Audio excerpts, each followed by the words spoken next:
So, does Russell Wilson going to the Steelers make them the top dogs in the AFC North? Does Tony Pollard moving to Tennessee make the Titans a little bit better in the AFC South? And what in the world has happened in the NFL in these last few hours since the early part of this morning? Well, we are going to try our very, very best to answer those questions because we have on a day where free agency has started and it is a free agent frenzy like we have not seen in recent memory. We're going to try to break it all down for you right here on Fantasy Football Fever, which starts right now.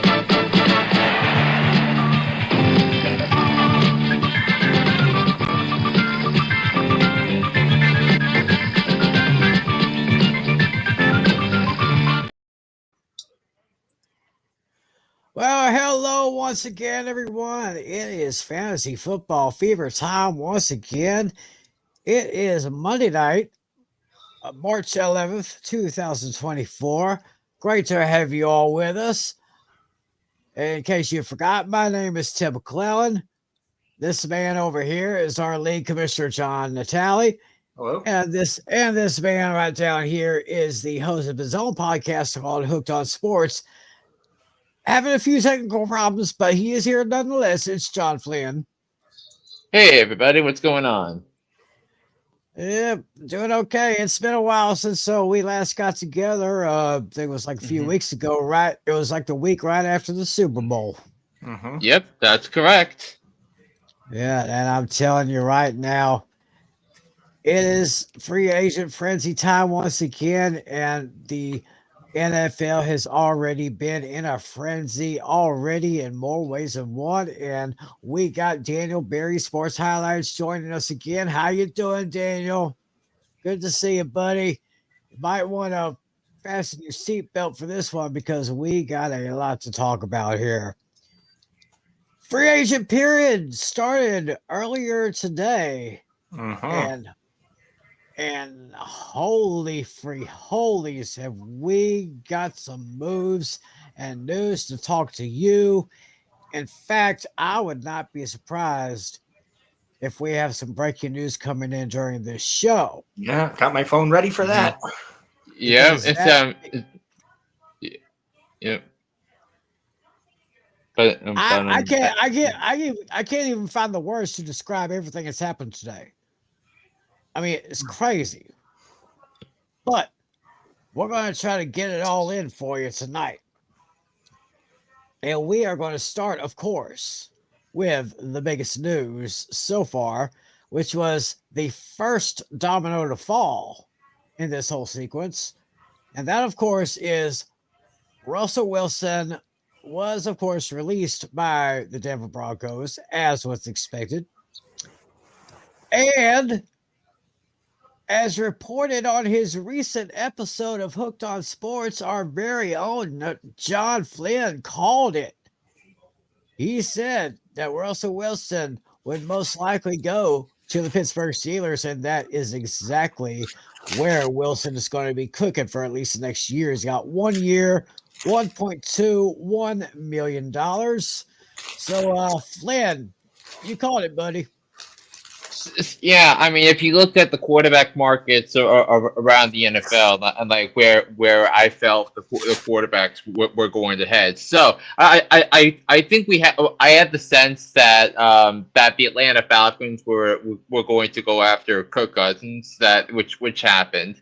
I had a feeling that if that option wasn't going to work for Atlanta, they could pivot back to Baker Mayfield because Baker Mayfield knew Raheem Morris and Zach Robinson from his short stint with the Rams. He didn't go to Atlanta, but he stayed back in Tampa Bay. So in his mid-30s, there wasn't really a significant traction for Russell Wilson. Now he did visit with the Giants and the Steelers on Friday, and then word came down last night that that Russell Wilson signed a contract with the Steelers. Now it's only for 1.21 because he got cut and he only has to and the Steelers only have to give him the veteran minimum because the rest of the money is attached to the Denver Broncos because the Broncos were the one that gave him the contract in the first place. So how do I think this is going to work for the Steelers? One, I think you have someone who can throw the ball deeper, which is something Kenny Pickett wasn't really able to do. So I think if you're looking for more big play potential, I think you're going to get it this year from the Pittsburgh Steelers. I think and having Arthur Smith in as the new offensive coordinator who can surefire this offensive attack. That's a big time get on that one. You're looking at George Pickens. Maybe we'll see what the Steelers try to do with Deontay Johnson. I saw some rumblings of Deontay Johnson being shipped out of Pittsburgh. So we'll see how that turns out. But I think this Pittsburgh Steelers team could have real potential in 2024. So and having Russell Wilson who's been there, and now we can go to a place that's much more well run than Denver because Denver never forgot to put the infrastructure in place to have Russell Wilson be successful in Seattle, and part of it was its own undoing because of because of how they enabled Russell Wilson, how the lack of accountability culture, and of course Nathaniel Hackett coaching his way out of a paper bag doesn't help. So I do think this is a win-win for everyone involved. That you got to make Kenny Pickett earn some time back. So, but I do think this is a win-win for the Pittsburgh Steelers. Your thoughts, Natalie? Yeah, I think this move, right now, this, especially with Mixon being cut, this puts the Steelers like ahead of the Bengals right now on paper and possibly the Browns. They're not ahead of the Ravens yet, but we'll see what the rest of free agency brings. Right now, I could definitely see them as a legitimate wild card team. Yeah. Yeah, go ahead. Is that yes, Natalie? Go ahead. No, I was saying I think right now they're a legitimate wild card team. They're definitely not ahead of the Ravens. That's for sure. But I think right now on paper they're ahead of the Bengals and possibly the Browns. Possibly the Browns. Possibly ahead of the Browns. I mean, they're not even close to what the Cleveland Browns are because when you look at that defense, of course, Kevin Stefanski being named Coach of the Year, Jim Schwartz, who was the assistant coach of the year, as I said before last season even started. But I think that there's got to be some questions surrounding Mike Tomlin's future in Pittsburgh because he's in the last year of his current contract and he's never gone into a season on the final year of his contract until this year. So you should really wonder that if there's a coaching change on the horizon for the Pittsburgh Steelers. So, but I do think But I also don't know about Cincinnati because the Bengals had the slow start. I mean, part of it was thanks to the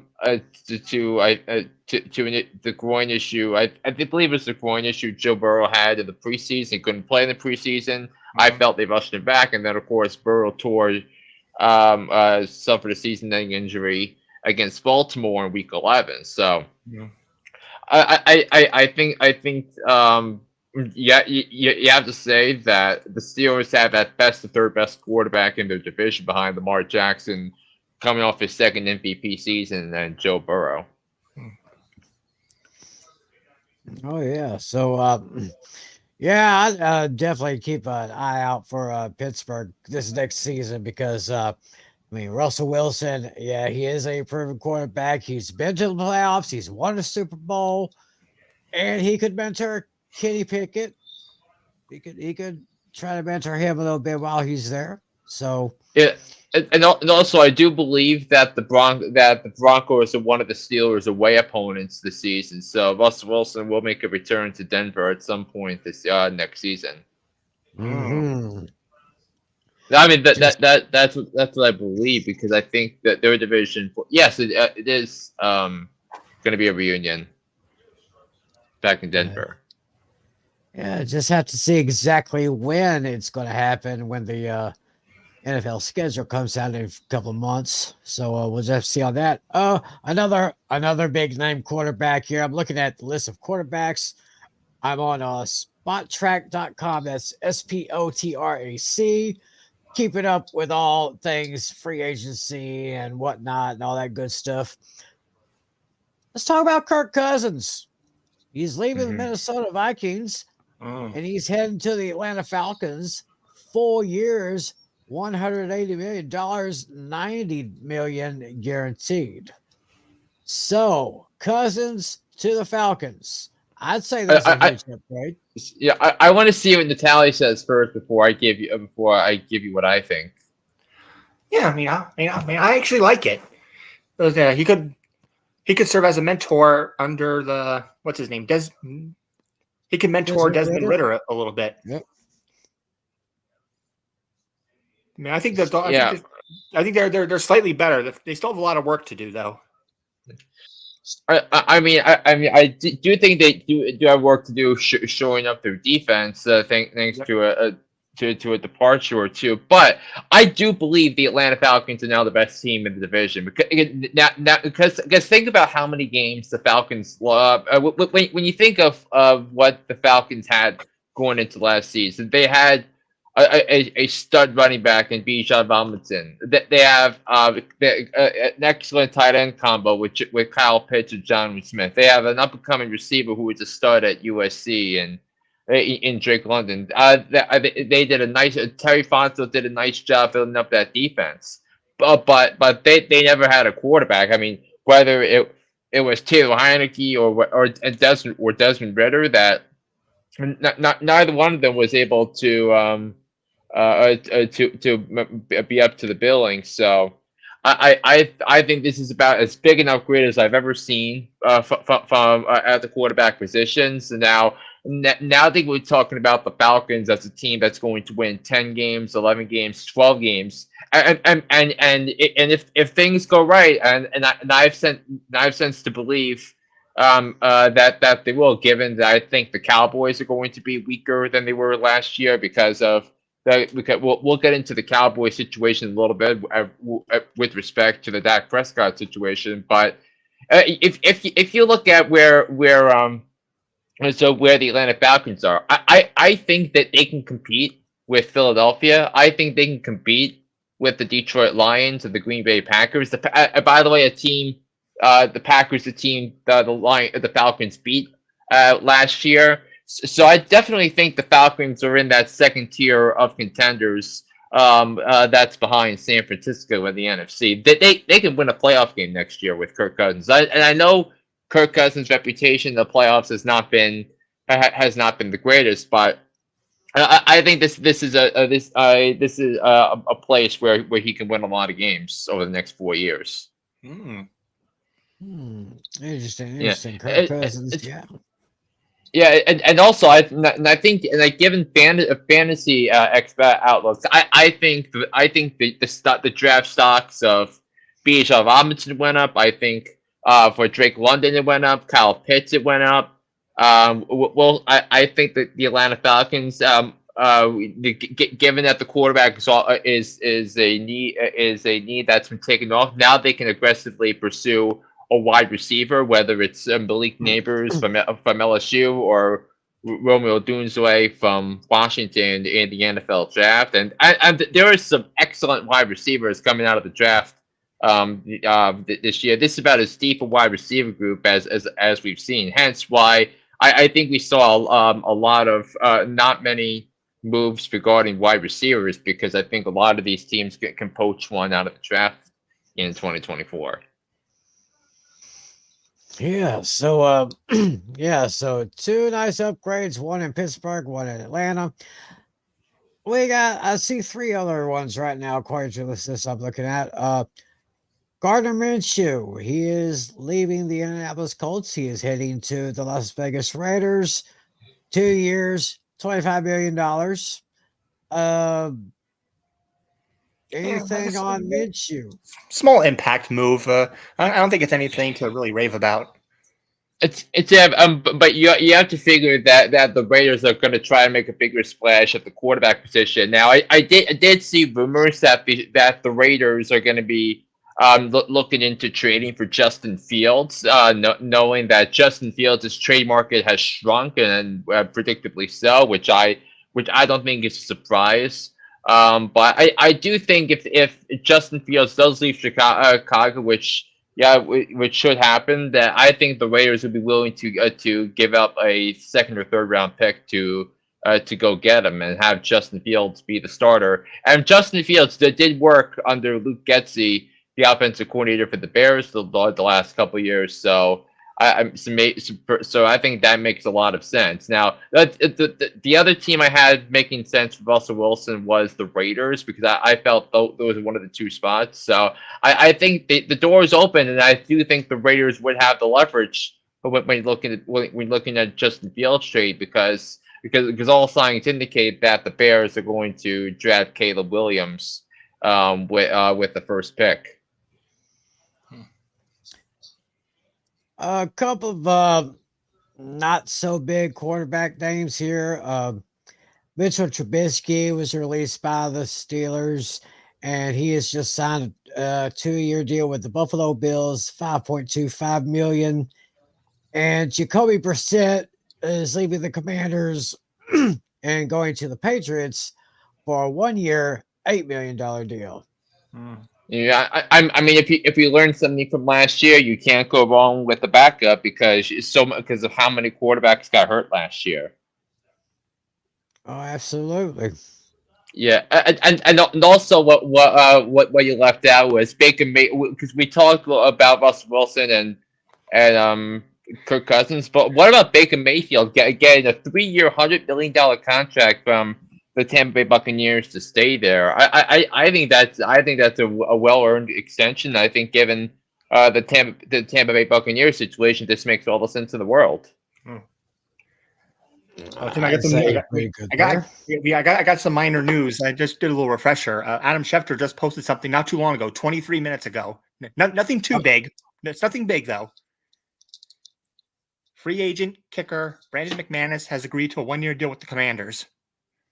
Oh, yeah. So I thought you were going to say Will Lutz was going to change his mind again, but I don't know how that will affect his fantasy stock because of how it fluctuates. But yeah, I just typed in Adam Schefter's name just to see if he reported anything, and he did. Yeah. Yeah, so I'm gonna go to his name like every so often while we're in the show here. Yeah. Oh yeah, like I said at the beginning, we may have breaking news breaking out anytime here. Yeah. So, and we'll definitely pass it on, and we'll definitely pass it on to you as soon as we get it. Oh yeah. So, and so speaking of the quarterbacks, Flynn, you're mentioning Dak Prescott, the Dak Prescott deal. I mean, he definitely had a better year this past season than the season before. So I guess an extension could make sense here. But I mean that if the Cowboys want to add some pieces for 2024, they're going to have to extend Dak Prescott to restructure his contract. But then that's kicking money down the road, which they're going to have to pay later, because Dak Prescott's cap hit this year is close to $60 million, which is the biggest, which I believe is the biggest hit of any player in the NFL. And remember, you think about with the 2020 season and how Dak lit up the opposition before he got hurt, and then we saw the stark contrast in play when he's there, when he's not there, and forced the Cowboys to pay him the big bucks. So, but look, the Cowboys have been the one team in the NFL that has not made a move, and that's because they don't have the cap space to do it. That's why they had to let go of pieces like Dorrance Armstrong, who went to Washington. Their center their center Tyra Bladges. That's how you say it? Tyler Biotish. That Tyra Biotish goes to Washington as well to be the center under for Dan Quinn at Washington. But it really doesn't surprise me though that the Cowboys aren't able to move, and especially and I think they really made a big push last offseason when they made trades for Brandon Cooks and made trades for Stephon Gilmore, but then all of it came to a waste when they lost at home to the Green Bay Packers and Jordan Love in the playoff game. Yeah. Paging Jerry Jones. Paging Jerry Jones. Will Jerry Jones please report to the telephone, please? Yes, yes, yes. In fact, once again, I've sent my secret crew once again out to the Cowboys training center in Frisco called the Star. We've sent microphones out there, and we're trying to listen in to what's going on. Let's go ahead and listen in to what's going on over in Dallas. All I hear are crickets. Yep. Yeah. It sounds like crickets chirping to me. That's all I'm hearing right now. Come on, Jerry. You had a golden opportunity. Now, I guess it was a good thing that Zach Martin decided to restructure his contract, and he freed up, if I'm not mistaken, about $13 million worth of cap money. So at least we still have Zach Martin, best offensive lineman the Cowboys have had since the great Larry Allen. But of course, now us Cowboy fans, we really want Derrick Henry. But if and when it's going to happen, we just do not know. But anyway, let's talk about some running backs here. Let me update my page here. There's a lot to unpack on that one because oh man, a lot happened at the running back position today. Yes. We're going to try to go through this as good as we can. Josh Jacobs, he is leaving the Las Vegas Raiders and heading to Lambeau Field for the Green Bay Packers. 4 years, $48 million contract, $12.5 million guaranteed. So I guess that is a huge boost to the Packers running game. Oh yeah. I thought among all the moves today that this one was the shocker. It's because if you think about what the Green Bay Packers have at their possession, that they have AJ Dillon, and then they surprisingly released Aaron Jones after going after Josh Jacobs. But now you have Josh Jacobs that's going to be playing behind that offensive line. I think that's going to be a great combination for him and the Packers. Now, do I think Josh Jacobs? What do I think about Josh Jacobs' workload when it comes to when it comes to game by game basis? I do think that his fantasy value shrunk a little bit. So I mean, because I think he's gonna have to give some snaps away to AJ Dillon, but I do think that in terms of a team win, I think the Packers were able, I think did okay with that. Now, I disagree with it, but I get it. Right, Natalie Jacobs to the Packers.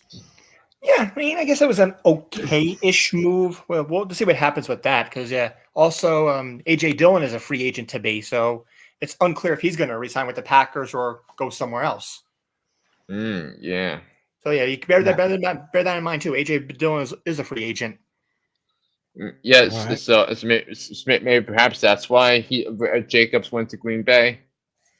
Yeah. Couple of moves involving your team, guys, the New York Football Giants. Oh boy, the Giants. A lot happened. A lot happened today. Yes, a lot happened to the Giants there, starting with Saquon Barkley, who a lot of people said would go to the Cowboys.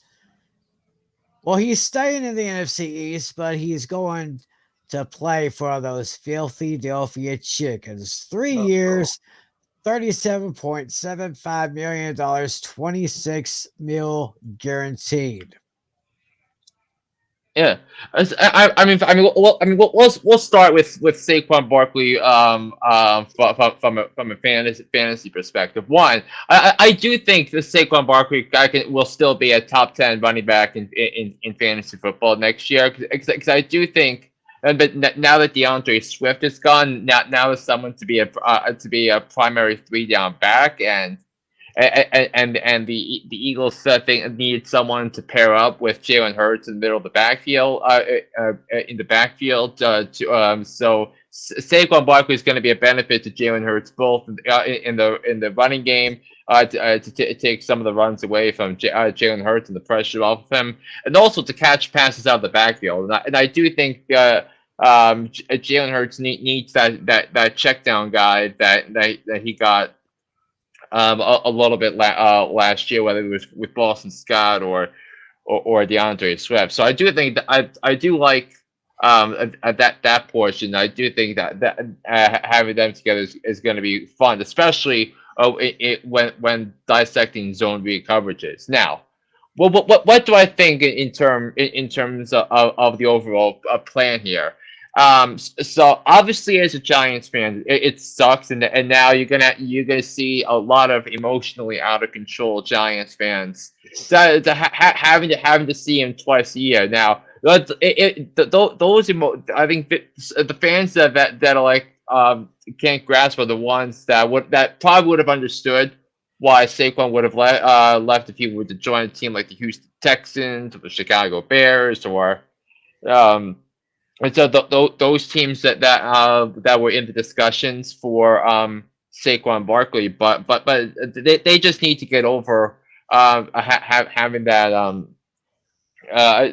let him go to your division rival, and some call, as Giants fans call the Eagles their arch rivals. So it's going to be a lot for them to take in, but I'm also very curious why Howie Roseman did this, because there's a chart, and I don't have, and unfortunately, since my computer has issues, I don't have it with me, but but in terms of the base salary of the Super Bowl of the leading rusher of the Super Bowl winning teams in the Super Bowl, that Saquon's annual salary is significantly higher than all those running backs.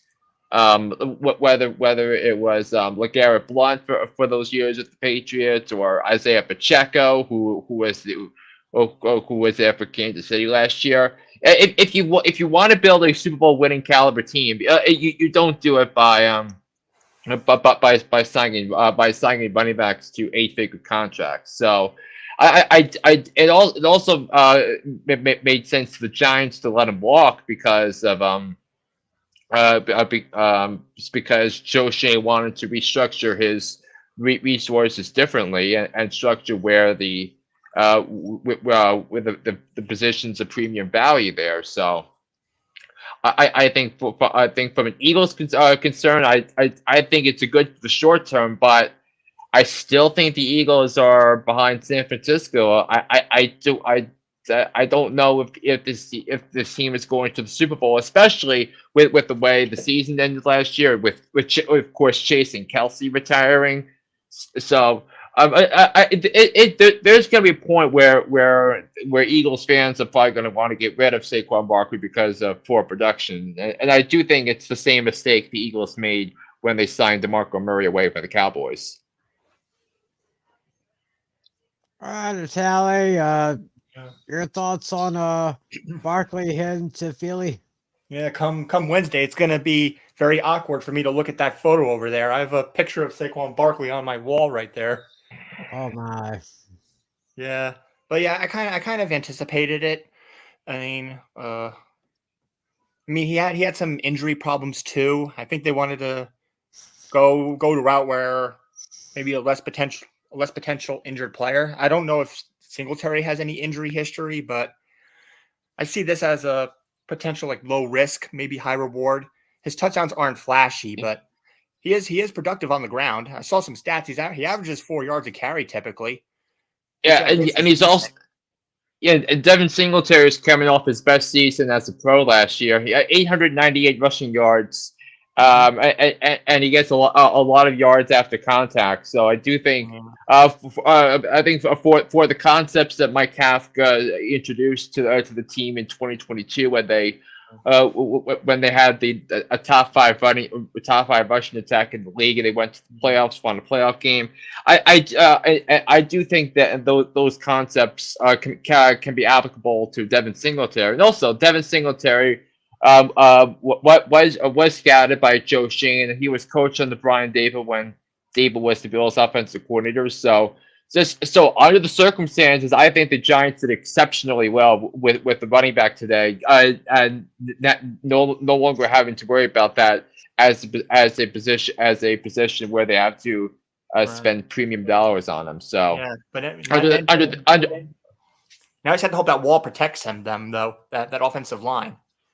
Yeah, and speaking of that offensive line, the Giants did make 2 additions to the offensive line. They probably signed their 2 starting guards for week number 1 today. They signed John Runyon Jr. from the Packers, of course, the son of former Eagles legend John Runyon, to a 3-year, $30 million contract, and then they signed former Raiders guard Jermaine Elamunar to a 2-year contract. Now, Elamunar played a couple years under Carmen Brasillo. The offensive line coach for Vegas at the time. Now Brasillo is the Giants' offensive line coach. Right. So that continuity is going to come over. So would it be crazy that the most important hire, or most important ad the Giants made this offseason was their offensive line coach?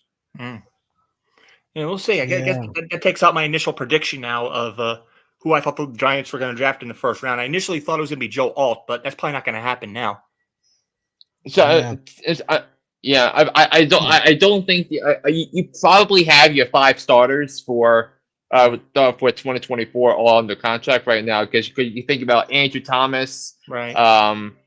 And so you're looking at John Michael Schmitz at center. You're looking at John Runyon to play left guard. You're looking at Ulamanor to play right guard, but he can move over to right tackle. And then Evan Neal. So now we know that it's officially put up or shut up time for Evan Neal. Right.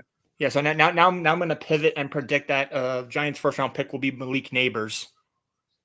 Yeah. So, I have every sense to believe that the Giants are going to be drafting a quarterback at 6, and I do think J.J. McCarthy makes a lot of sense for the Giants at 6 if the Giants don't trade up. Now, would I love Drake May or J.D. Daniels to fall to the Giants at 6? Absolutely. Yeah. And do I think the Giants are willing to take a risk to move up and draft your franchise quarterback? Yes, because Joe Shane was in the room when the Bills traded up to draft Josh Allen, and you look at what Josh Allen has been now. And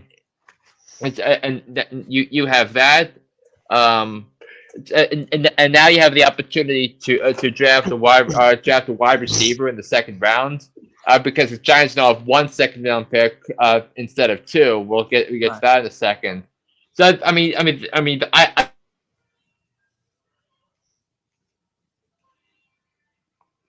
think you froze. Yes, I believe so. Well,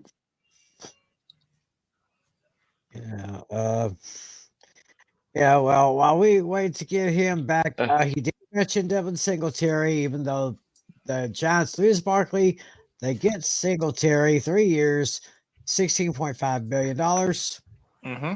Yeah. Got him from the Texans. Yep. So that was Devin Singletary. But the biggest news for the day for the New York Football Giants did not come from the free agent market. It came from the trade market. So it's because the Giants acquired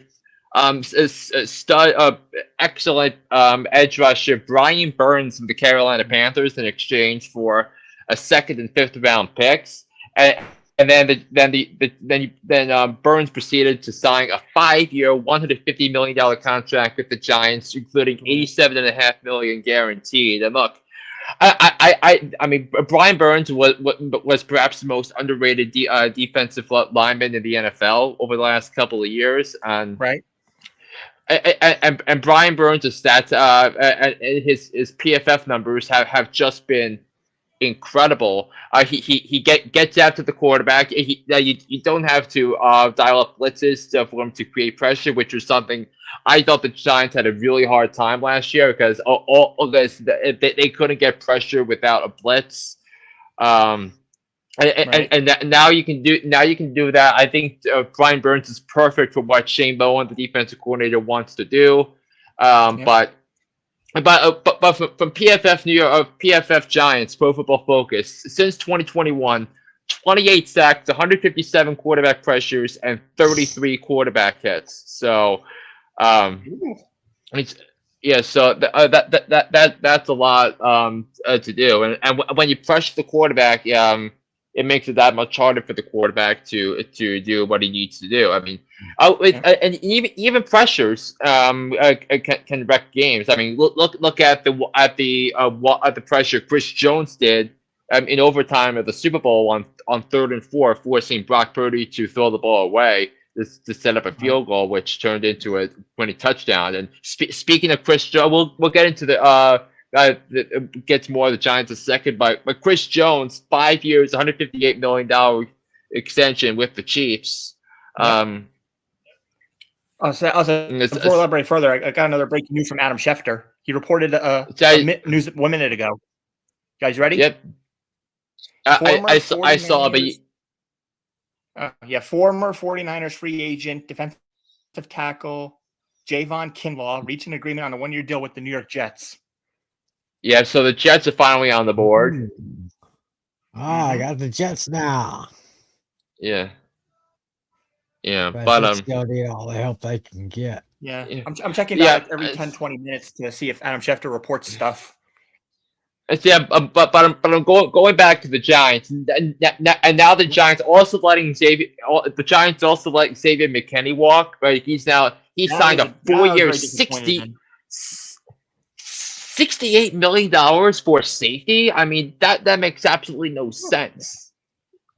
I mean, you don't win championships by paying running backs and safeties, but now what the New York Giants have done over the last couple of years is put their premium dollars in at the positions of need, which are viewed as important positions for championship winning teams. So now the Giants have what I think is going to be a really strong defensive defensive line. When you have Brian Burns, having Brian Burns is going to take pressure off Kayvon Thibodeau. It's going to take some pressure off Dexter Lawrence. The linebackers, I think, with Bobby Okereke, Micah McFadden.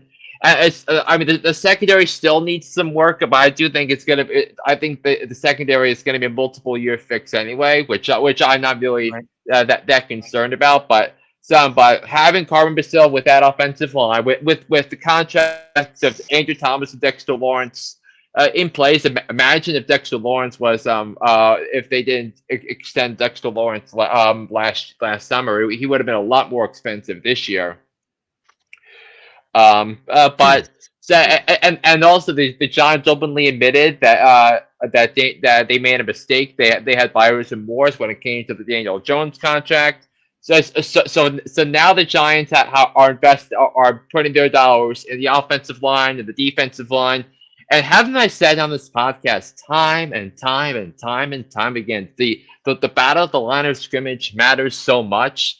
And now the New York Giants have long-term commitments in dollars to the offensive and defensive lines, and pretty soon a franchise quarterback, which is exactly what I want to see from my general manager, and Joe Shane knocked out of the park today. Oh yeah, for sure. So could be some brighter days ahead with the New York Football Giants.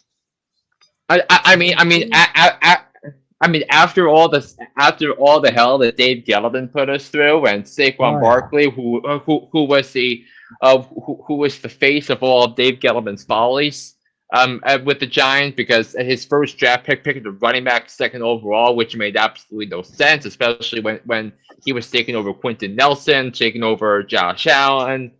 Everything was bad under Gettleman. Now you're seeing a general manager that knows what it takes to succeed, and now he has a strong foundation in place. Now to go build the rest of a team. And at the same time, they'll watch the Cowboys, the Eagles waste another season, waste talents of all their players, and the Giants can focus on building on the future. So, I think the Giants' have long-term outlooks are a lot stronger now than they were 12 hours ago. Mm-hmm. Well, let's stay in the NFC East. Of course, you see my little message right here. We want Derrick Henry, and we have a good reason why, because our running back Tony Pollard has decided to leave the Cowboys. He is now going to sign. He signed with the Tennessee Titans, 3 years, $24 million. So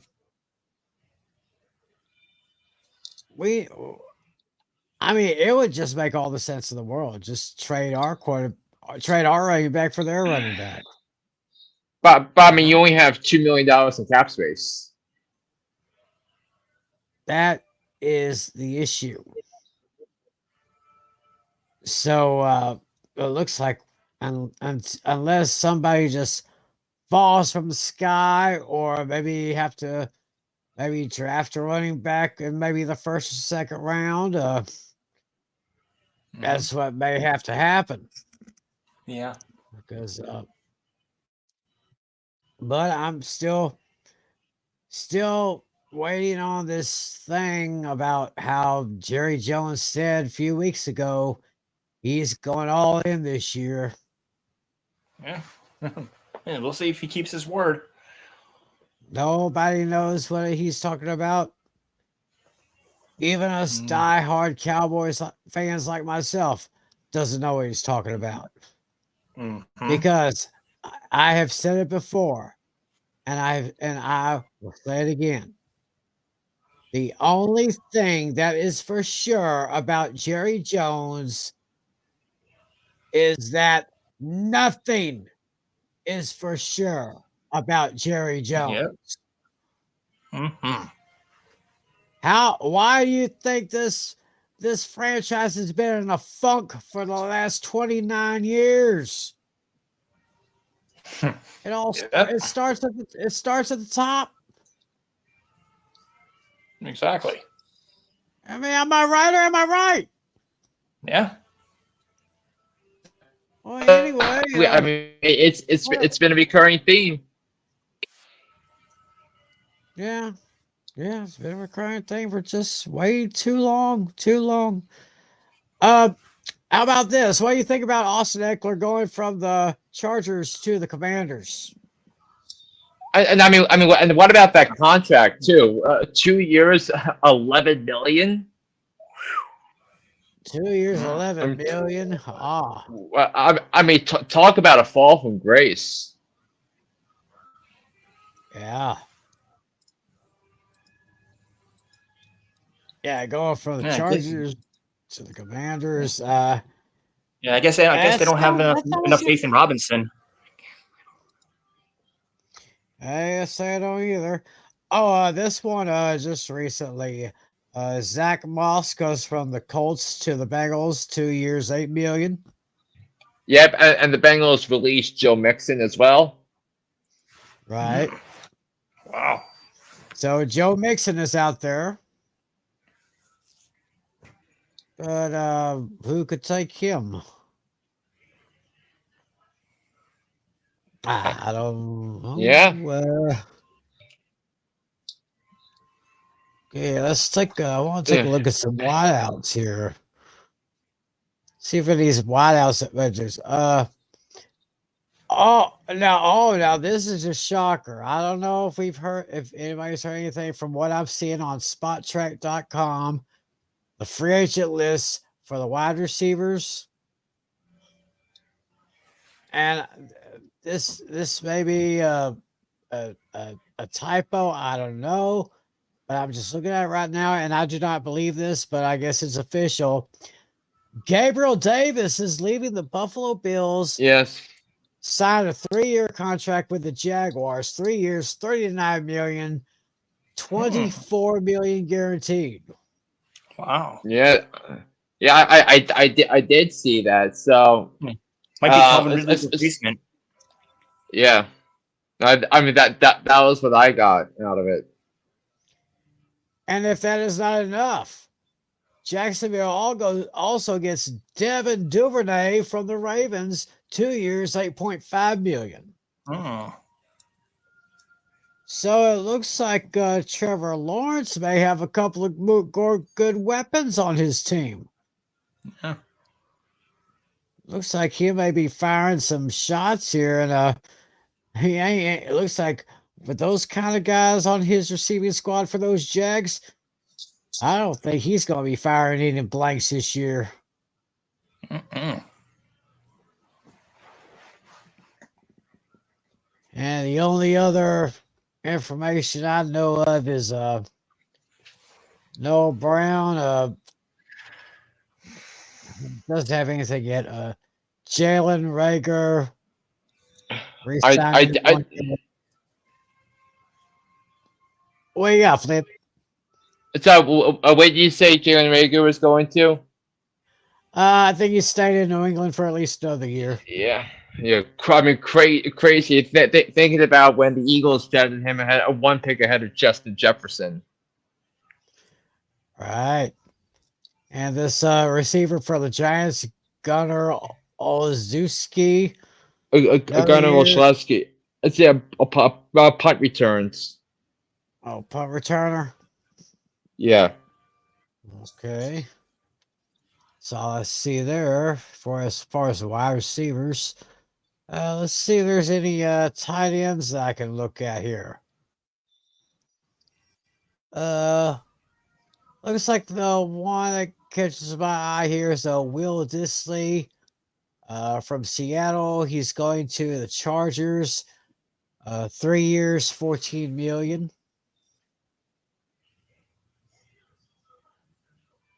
And Yep. Charlie Warner for the 49ers. I think he's like a second or third string tight end. Going to Atlanta for 3 years, $12 million there. Biggest one I see right here is Colby Parkinson leaving Seattle, going to the Rams for 3 years at $22.5 million.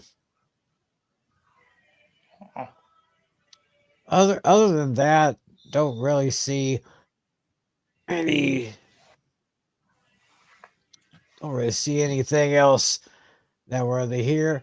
Let's look at looking at some offensive linemen here. As mentioned, Tyler Biadasz, he left the Cowboys to go to the Commanders, 3 years for $30 million. Chukwuma Okafor for Pittsburgh, going to New England, 1 year, $4 million. Let's see here. Giants are getting Jermaine Eleanor. Yeah, I think we discussed that. I think so. That's 2 years, $14 million.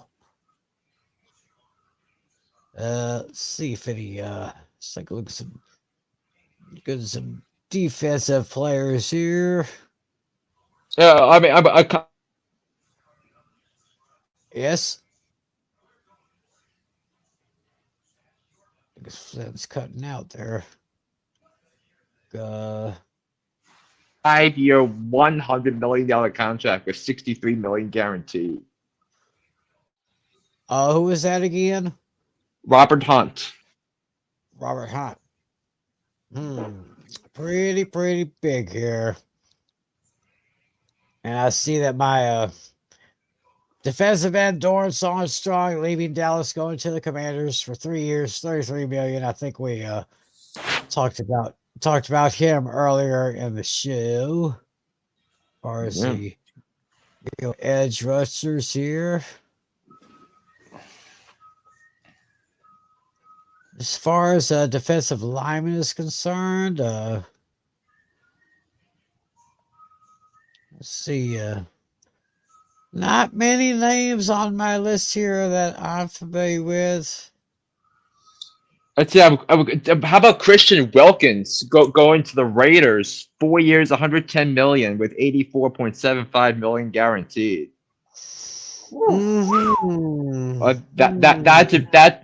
That's a big get for the Raiders. I mean, you could argue that interior defensive line was the Raiders' biggest weakness, and they addressed it in a big way, getting one of the best in the game at that position. Oh yes, oh yes. Let's go ahead and give them an upgrade right there here. Jonathan Greenard from Houston going to the Vikings for 4 years and 76 million. Love that for the Vikings. I really like what the Minnesota Vikings were able to do. Getting Greenard to Minnesota. Also, they also got Andrew Van Ginkel with the Vikings, and then at the linebacker position they signed Blake Cashman on a 3-year contract. So I dig what the Vikings are doing, and I think they're all good fits too for Brian Flores' defense. Yeah, and you can also make an argument that the Minnesota Vikings that the Vikings defense / special teams is going to be drafted by some teams this year, by a lot more owners this year than they were last year. So I think it's a great job by the Vikings and Kwesi Adolfo-Mensah. and speaking of Minnesota, I'm looking at the linebackers here. The Vikings just got Blake Cashman from the Texans. Yeah, 3 years, 25.5 million. Yeah, I think I just said that. Yeah. And you did mention Van Ginkel. Looks like Leonard Floyd going from Buffalo to San Francisco for 2 years, 20 million. Oh, I love that. I mean, this comes on the heels of the 49ers not being able to get a contract extension for Eric Armstead. Now, Eric Armstead was cut as a result of that. So he's basically the replacement, and I love it for San Francisco. And I think I also saw that the 49ers did something else. They added former Panthers edge defender Yetur Gross-Matos on a 2-year contract. And there were scouts that raved about him in the draft process in 2020. A lot of people were shocked he didn't go in the first round. He went the second round to the Panthers, and now he's headed to the 49ers. So the 49ers are very much reloading. They very much are a team interested in going back to the Super Bowl. Oh, definitely sit here. And so we can also go over some of the names that received franchise tags while we're at it. The Jaguars. Josh Allen was franchise tagged by the Jaguars. At the wide receiver position, Michael Pittman Jr. received the franchise tag from the Colts last week, and then the two sides worked on a 3-year, $70 million contract. So that's a huge get for Michael Pittman, for a huge key for Chris Ballard and the Indianapolis Colts. Michael Pittman Jr. and Anthony Richardson might be something else next year. Mm-hmm. I also saw this earlier today. Just right after T. Higgins signed his franchise tag with the Bengals, he's requesting a trade. Yeah, I've heard those rumblings, but I do not think that's going to happen. Oh, we have a question that's just come up from one of our viewers. Kelsey retiring, Barkley signing. End of the tush push. Is Barkley the number 2 running back off the board next year? I guess it's a fantasy related question. Yeah. Number 2 running back? Close. That's a close one. I'd say definitely top I'd say definitely top five. Definitely top five. It's I have Saquon in the top 5 to 10 for next year. Maybe a little bit higher because he gets to play under the Eagles' offensive line, which extended Landon Dickerson after the Jason Kelsey retiring. So we'll definitely have monitoring on that as we go along this off season. Yeah, we'll definitely have to do that. Let's see. Let's see some secondary players. Defensive secondary. Oh. Well, Yeah, I looks mean, like we got a big one yeah, here. we had two players that received the franchise tag, and Jalen Johnson of the Bears and Algerius Sneed of the Kansas City Chiefs, and the Bears and Jalen Johnson then agreed upon a 4-year, $76 million contract. While Algerius Sneed, I think it was an easy decision for the Chiefs to hand him the franchise tag. Okay. Looking at secondary players. Safety Xavier McKinney goes from the Giants to the Packers, 4 years, 68 million. That's an insane amount of money. I would not give a safety that much money. I think that's a rare mistake by Brian Gutekunst. Yeah, I don't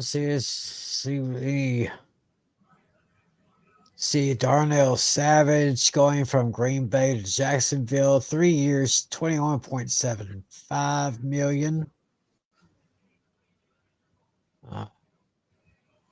Let's see Cam Lewis. Oh, Cam Lewis, he's staying in Buffalo, 2 years, 4 billion. So hopefully we haven't missed anybody because we have just gotten we just gotten so much stuff coming over the waves. Yeah, we do have a couple of corners that signed to multiple year contracts. Former Bengals corner Chidobe Awuzie goes from the Bengals to the Titans on a 3-year contract. And Sean Murphy Bunting, 3 years, $25 million goes to the Arizona Cardinals.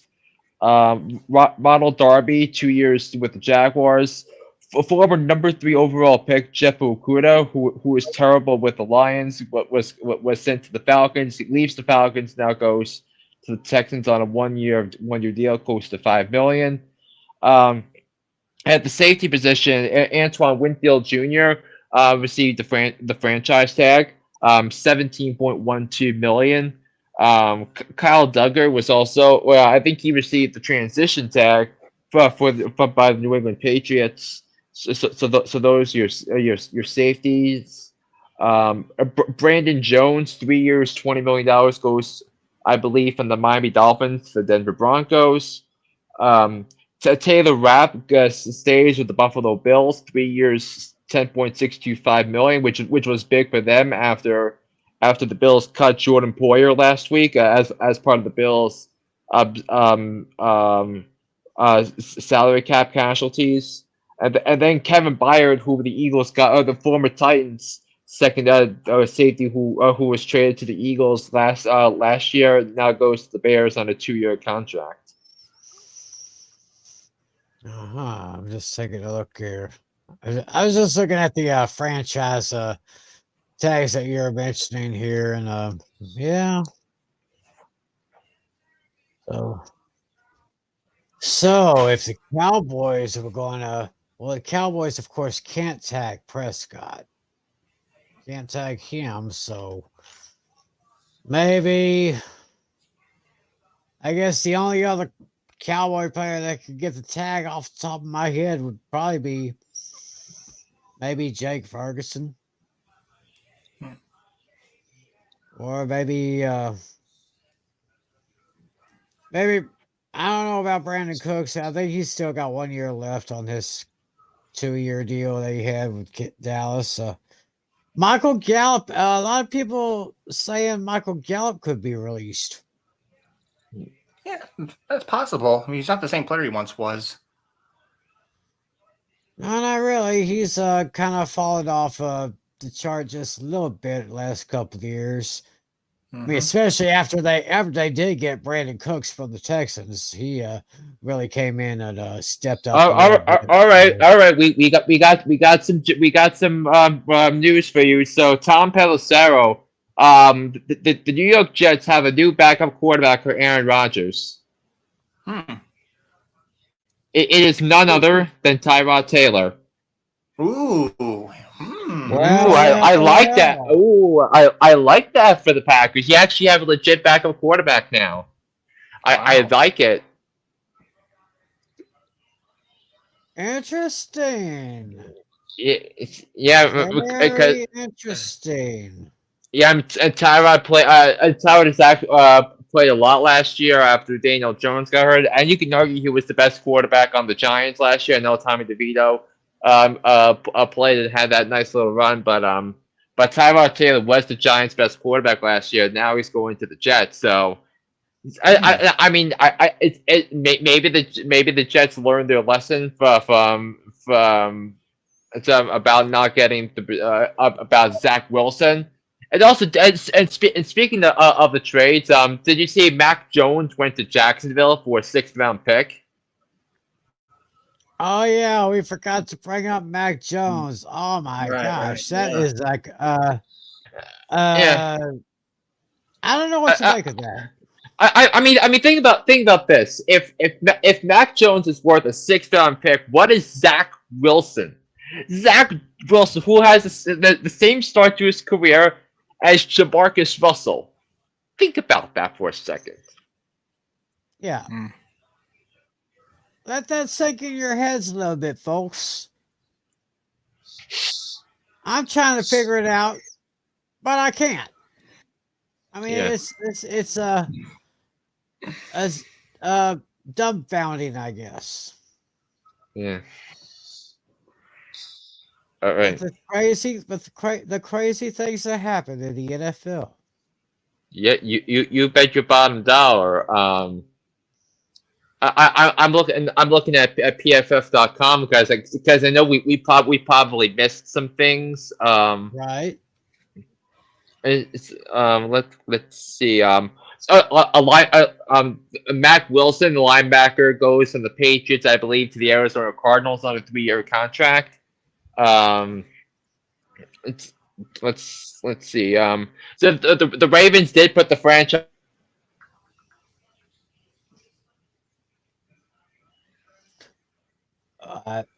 Right. Okay. $1 million. Yeah, we just had an audio problem with your flare. You said Ravens put the tag on who? The interior defensive lineman Justin Madubuike, and then they proceeded to sign him to a 4-year, $98 million contract. Mm-hmm. Yeah. So we had that. Also, we talk about speaking of the running backs, we didn't talk a little bit about DeAndre Swift and his potential fit for the Chicago Bears. 3 years, $24 million. Yeah. Right. Okay. But I am curious about Swift's fit there because I guess he's going from the Eagles offense, which is so explosive, to the Bears, which can be explosive at times, but what if the but what if the teams can focus on DeAndre DeAndre Swift? Oh yeah, we also have another linebacker move. The Tennessee Titans. Actually, this just in from Mike Garafolo. A 2-year, $15 million contract the Titans agreed to with Kenneth Murray, former Chargers linebacker. Oh. Okay. Let's see.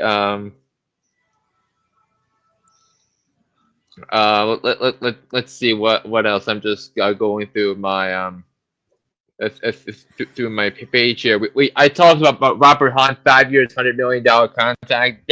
That's insane. But left guards got rewarded today because look, because some of the best players in the league are interior defensive linemen like Chris Jones, like Dexter Lawrence. You need guys that can block them. So those guys are getting the big bucks, and the Carolina Panthers are doing just that. So I think I'm putting some resources in to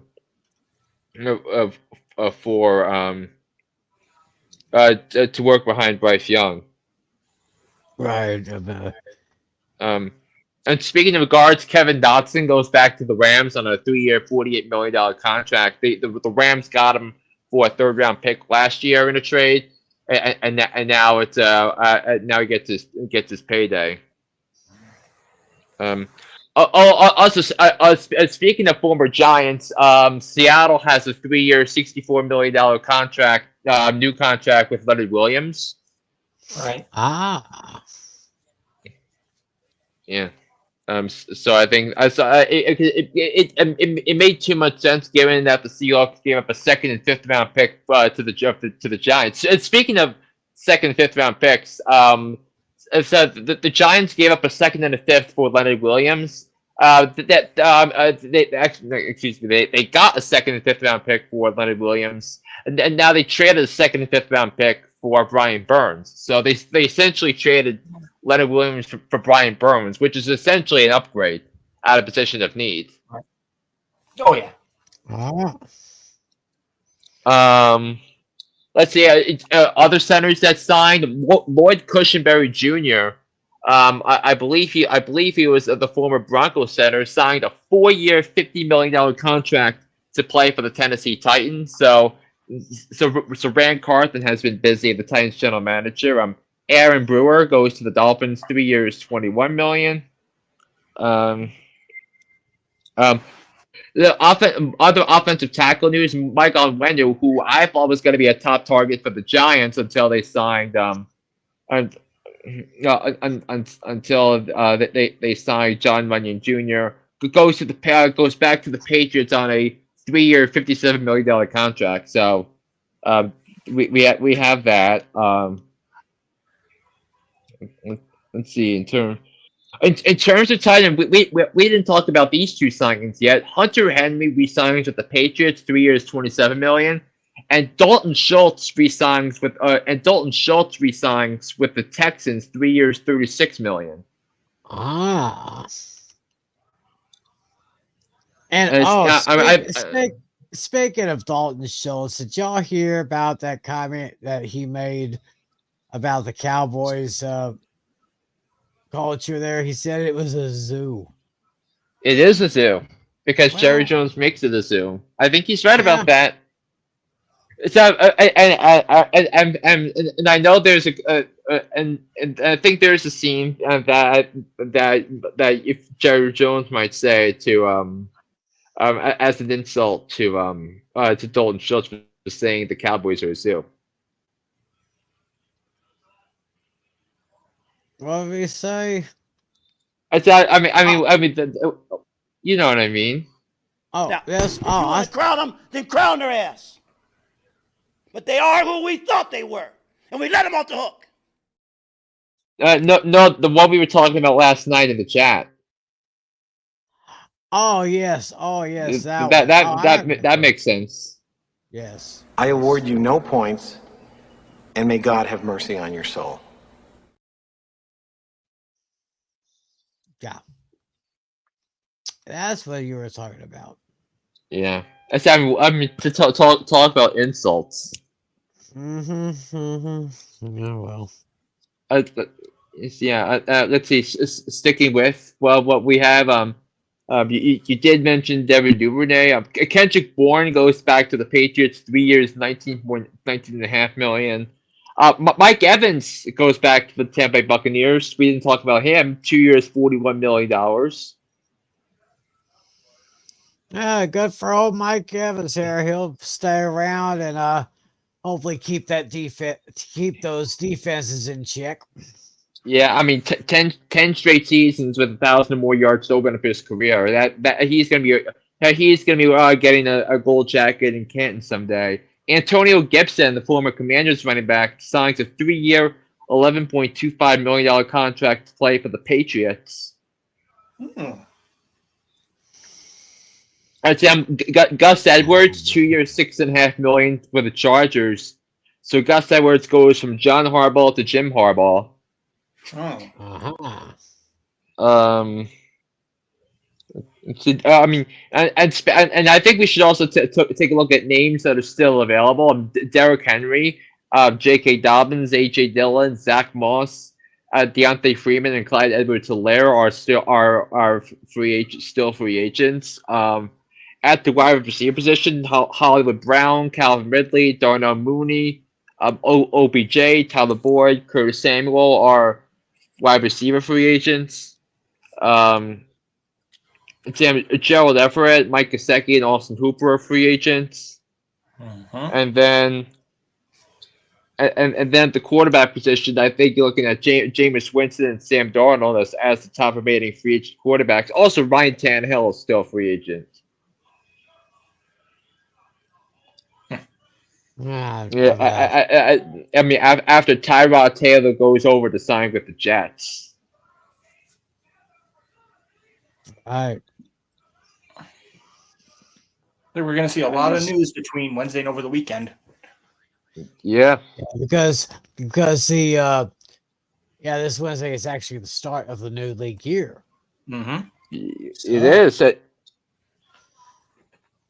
Yeah, so we're going to have a whole lot of shaking up as far as this thing is concerned. Like I said, the playing season is done, but the business season is just getting started. Oh, yeah. We're just rocking out here. Oh, what do we have? Do we have another? Oh, we have a Rick Hahn said, Maserati Marv to the Bears, baby. Okay. Not sure who he's talking about, but I think it might be someone that we may have mentioned earlier in the show. Let's see. Maserati Marv. That's probably a nickname.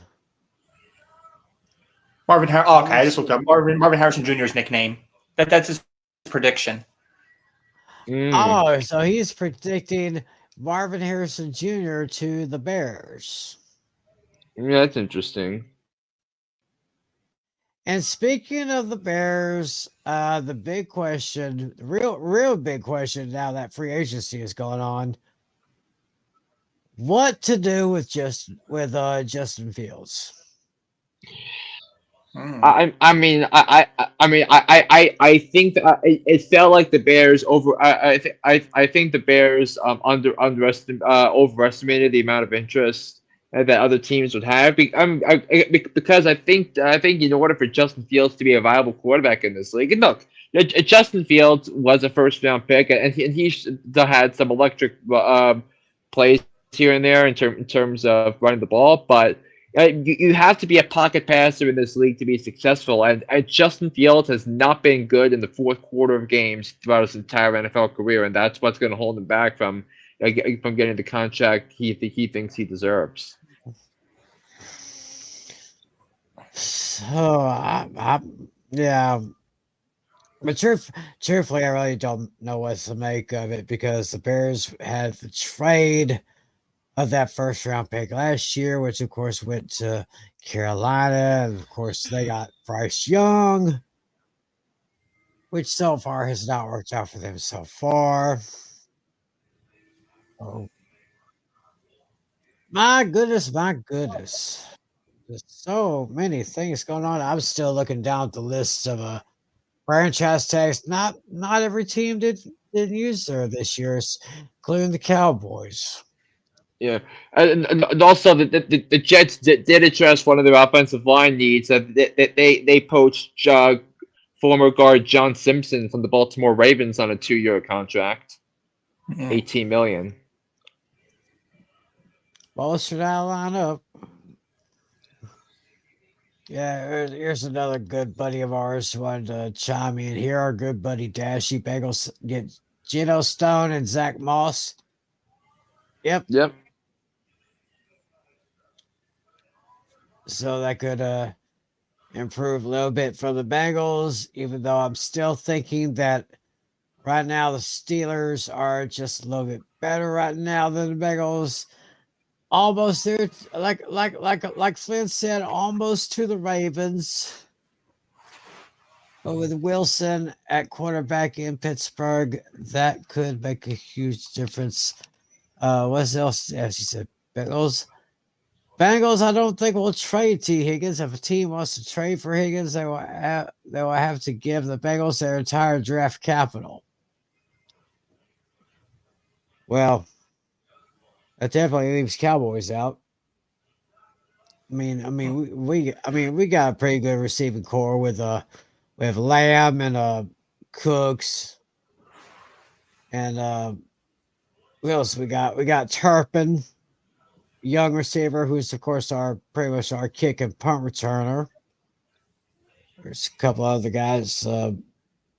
Can't think of their names off the top of their heads, but I don't know. I guess they want to hold on to T. Higgins. I mean, they did originally give Higgins the tag, but he's requested a trade. But we don't know what's going to happen between now and whenever the deadline comes up for that. But Right. Yeah, also Damian Lewis is former Seahawks guard, 4-year, $53 million contract with the Panthers. So the Panthers have their two guards now with Damian Lewis and Robert Hunt. right. So Little improvement there with Carolina. I don't know if it's going to improve that much. We'll just have to see how things turn out.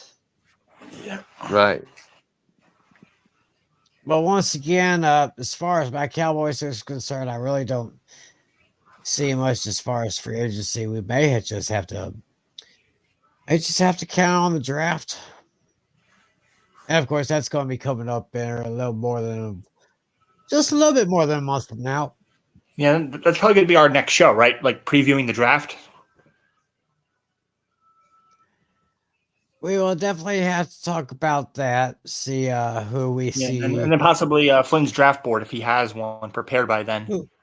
who we see going. Who we see usually going in the draft might be positions 1 through 10. Yeah, I mean, I'll do a full first round, like I usually do. Oh yeah. Now he'll probably present it either here first or on his Hooked on Sports podcast, whichever he wants to do. Y'all be sure and listen to him. And however it works on my on the schedule. Right. John said there's a strong wide receiver draft, so I doubt anyone gives up significant assets to trade for Higgins and give him number 1 wide receiver money. Yep. Exactly. That's a strong statement. And also and also this is actually quite a thin draft board for running backs because not many running backs are going to be going in the first 3 rounds of the draft this year compared to last year. Yeah. I mean, when Bijan Robinson and Jahmyr Gibbs both went in the first round. Oh yeah. Yeah, we were just Jahmyr Gibbs had a pretty good year. Bijan Robinson, not as much so, but I could see Robinson probably having maybe his coming out party this year.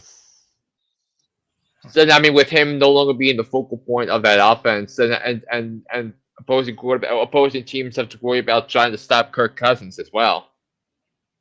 Right.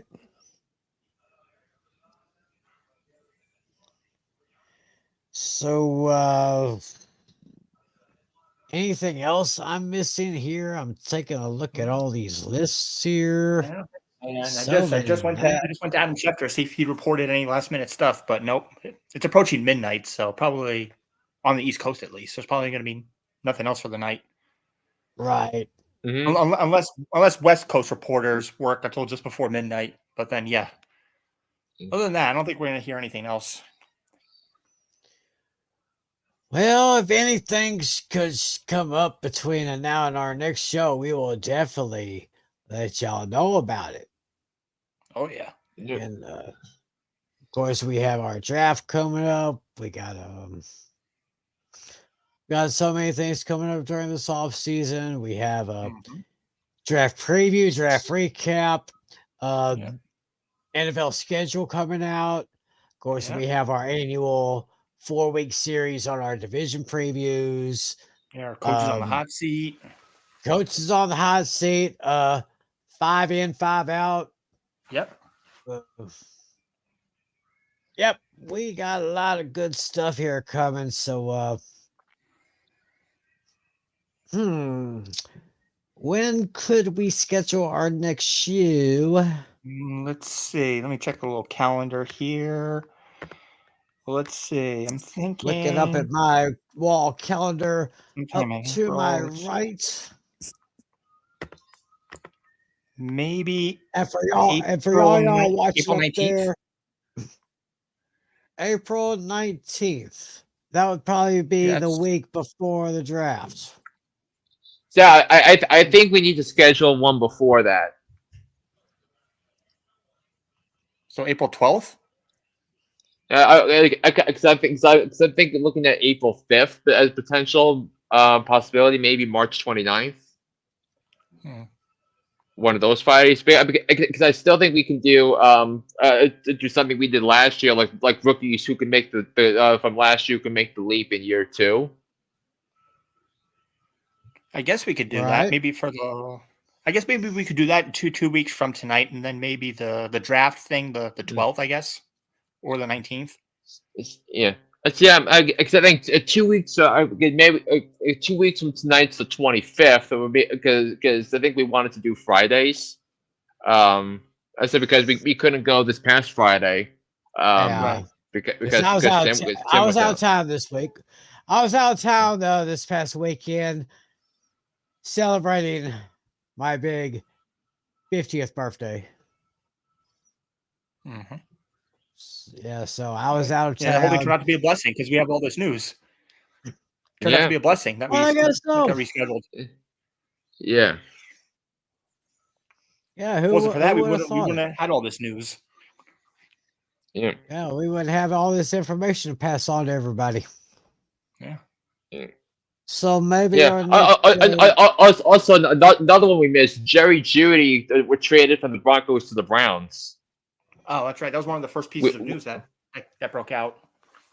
Yeah, I kind of like this for Jerry Jeudy because I think he's going to be someone that a lot of us are going to be looking at as backup wide receivers come draft time. He's probably going to be the WR2 behind Amari Cooper, and he might be the number 3 target in the offense behind Amari Cooper and David Njoku. Right. Joe Jeudy to the Browns. So looking at your calendar, if we're going to do another show on a Friday, maybe the 22nd of this month, which would be not this Friday, but next Friday. The 22nd, maybe but perhaps the 29th. Yeah, probably the 29th. Yeah. Okay. I could make a little thing here off of my little calendar thing, take a mark right over here and just place that right there. 29th. There we go. Let's just make a mark for the 29th for our next show. We'll be talking about, I guess on that show, we'll be talking about the second year players who could really make a bigger strides in their sophomore year in the NFL. Okay. Of course, I'm kind of hoping for Bijan Robinson, of course, boy from the University of Texas. And of course, for all the second year players as well. But well, I must say this, like I said, this was going to be a great show. We had so much to talk about, and who knows what's going to happen tomorrow. Y'all just check the wires. Y'all check the news, and who knows what could happen. Oh yeah. But that's just the way things go in the NFL sometimes. It just gets so crazy. And of course, we always end with this here. Hello? You play to win the game. That's what it's all about. Exactly. So, I guess we can put a wrap on this show and just remind you people that we got Flynn, your next Hooked on Sports. When do you got that? I mean, I think it's going to come out Wednesday or Thursday this week. Okay, Wednesday or Thursday. Y'all be sure to check out Hooked on Sports. It'll be Wednesday or Thursday when his latest podcast will be dropping either one of those 2 days. So y'all watch for that. Yep. And of course, be watching for us. We'll plan on the 29th. 29th, talk about the second year players and see what they can do. And any other sightings and other releases that come between now and then, we'll definitely let y'all know about that. Any parting words, guys? Yeah, well, yeah, this has been a crazy several hours today, and I wouldn't be surprised if we wake up to news tomorrow. When we wake up, we might see our news feeds blow. Yeah, it could happen again. So I'm just gonna do one final check just to make sure nothing came in at the last minute. I don't think so. Just gonna go to good old Adam Schefter, see if he said anything at the last minute, and no, there's nothing there from him. All right. Well, yeah, this is the guy to go to for sources. Adam Schefter. He's always on top of things. Oh yeah. So I guess with that, we will go ahead and put a close to this session of Fantasy Football Fever. Thank you all so much for joining us. Don't forget, John Flynn's Hooked on Sports. He'll come out Wednesday or Thursday this week, so I'll be sure to catch that. So I guess we'll see y'all on the 29th. So until then, for John Flynn and for John Natale, my name is Tim McClellan. Thanks for joining us once again. Have a great week, everyone. See you on the 29th. Thank you. God bless you. As always, be a good sport. See ya.